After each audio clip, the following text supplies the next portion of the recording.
Fala pessoal, tudo bem? Rapidinho aqui só para comentar uma pesquisa que a Globo News terminou soltando ontem sobre as eleições agora de segundo turno e com relação também a alguns nichos, né, alguns blocos da sociedade, inclusive as religiões, Então, a pesquisa soltou lá que entre os católicos, 48%, né, estariam votando em Bolsonaro, contra 42% que estariam votando em Haddad, uma diferença aí de 6% só. Com relação aos evangélicos, esse número seria de 66% para Bolsonaro e 24% para o candidato do PT.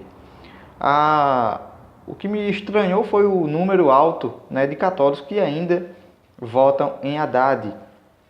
E aí me estranhou, entre aspas, porque nós sabemos que a Igreja Católica não se posiciona com relação a candidato A ou B. O que a Igreja Católica se posiciona e sempre vai se posicionar é contra a ideologia. Tá? Então, se candidato A ou se candidato B tem uma ideologia que é combatida pela Igreja Católica, nós precisamos ficar atentos. E aí, o ponto assim que deixa o problema mais grave, mais sério ainda, é o seguinte: como é que eu vou saber que um candidato tem mais afinidade com a Igreja Católica do que outro? Né? Como é que eu vou saber qual candidato que está mais voltado para o que a Igreja ensina, né, do que o outro? Ora, é simples. Se você souber o que a Igreja ensina, você vai ter como distinguir qual candidato está se aproximando mais disso que a Igreja ensina.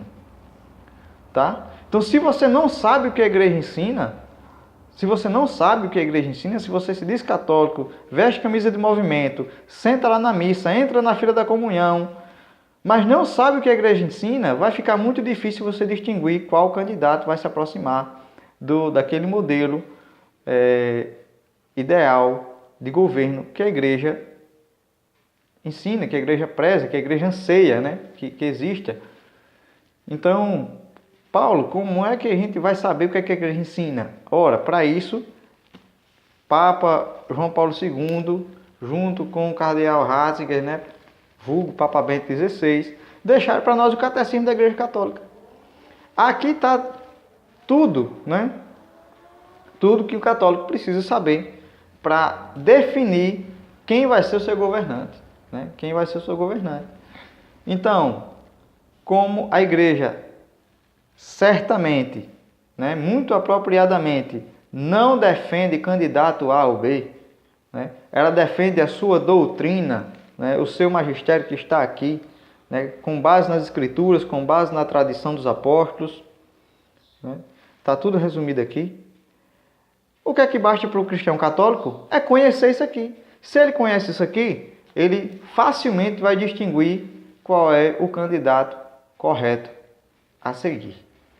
Tá bom? Então, o número que a Globo News soltou lá, contestável, com certeza, como sempre, todas as informações da Globo e dos meios de mídia de massa são contestáveis, mas pelo que eu vejo em rede social, né, e em grupos, né, conversando com pessoas ao redor, ligadas a movimentos da igreja, esse número não tá tão distante. Né? Por que os evangélicos estão muito mais na frente, né, com relação a Bolsonaro? Porque existe uma mobilização dos líderes evangélicos, né? Existe um maior esclarecimento do público evangélico, né, com relação às questões morais. Existe eu não vou dizer um conservadorismo, porque todos nós somos conservadores, mas existe um maior cuidado com as questões morais para com o público evangélico. E aí, quais são as questões morais? Aí a gente tem aborto, a gente tem ideologia de gênero, a gente tem eutanásia, a gente tem a cultura, né, que está sendo invadida pela pornografia, né, pela música sem contexto, a música que só faz sensualizar e sexualizar cada vez mais a cultura. Então, assim, quando existe uma forçação de barra, né, de um determinado meio, de implantar uma cultura dentro da sociedade, é para que isso apareça como se fosse normal.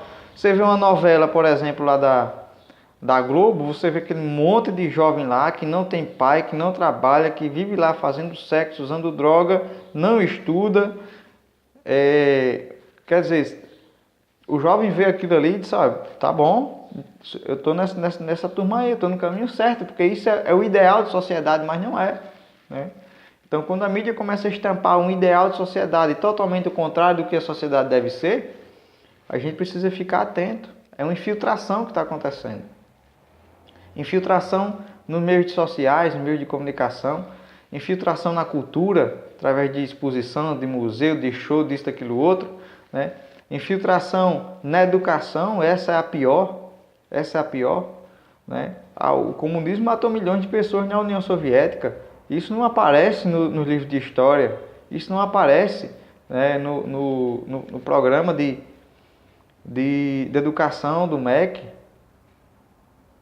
né? Não vai aparecer. A gente está vivendo hoje Venezuela, Nicarágua, países que estão sendo tomados, né, tomados pelos líderes comunistas, pelos líderes socialistas, massacrando a sociedade, massacrando a igreja.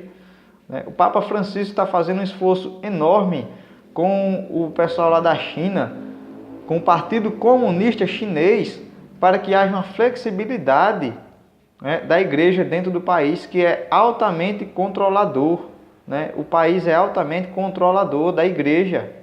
Bispos, padres são perseguidos, as missas são controladas, o padre ele não pode falar sobre injustiça social na China, por exemplo, porque senão ele está falando contra o governo. E aí, se ele está falando contra o governo, ele começa a ser perseguido, ele é impedido pelo governo de celebrar a missa. Isso é o país comunista, né, que massacra a população em função do poder. E aí, quando tem um mecanismo vamos colocar assim, uma voz que externa aquilo que o povo quer dizer, como a igreja, por exemplo, eles querem abafar. Né? Por que o comunismo caiu lá na Polônia? Porque o Papa João Paulo II foi celebrar uma missa lá. Eles não deixaram o Papa João Paulo II entrar na cidade. Ele celebrou a missa do lado de fora. Né? Mais de 3 milhões de pessoas escutaram o Papa falar sobre solidariedade. E aí, quando o povo acordou, o Partido Comunista foi dissolvido, porque o povo vivia numa repressão muito grande. Isso é o comunismo.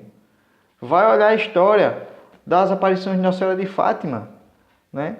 Em 1917, Nossa Senhora em Fátima disse, né, os males da Rússia irão se propagar pelo mundo. O que é o mal da Rússia? A Rússia foi o país cuja revolução, né, deu origem à União Soviética, né, aquele bloco de países comunistas que matou milhões de pessoas. Né? Então, só na Ucrânia foram 6 milhões de pessoas que morreram de fome, né, durante o regime soviético, comunista. Então, o católico precisa primeiro olhar para o que a igreja diz. Né? Se tiver com dúvida no que a igreja diz, vai olhar a história. Né? E aí, para encerrar o vídeo não ficar muito longo, a gente precisa acordar para entender o que é que a nossa igreja fala, né? O que é que a nossa igreja diz, através do catecismo, através da vida dos santos, através da doutrina dos apóstolos, através da Sagrada Escritura, né? E parar de ficar sendo aquele cristão de movimento, que veste camisa, que entra na fila da comunhão, mas que está lá fazendo o que a igreja condena. Tá bom?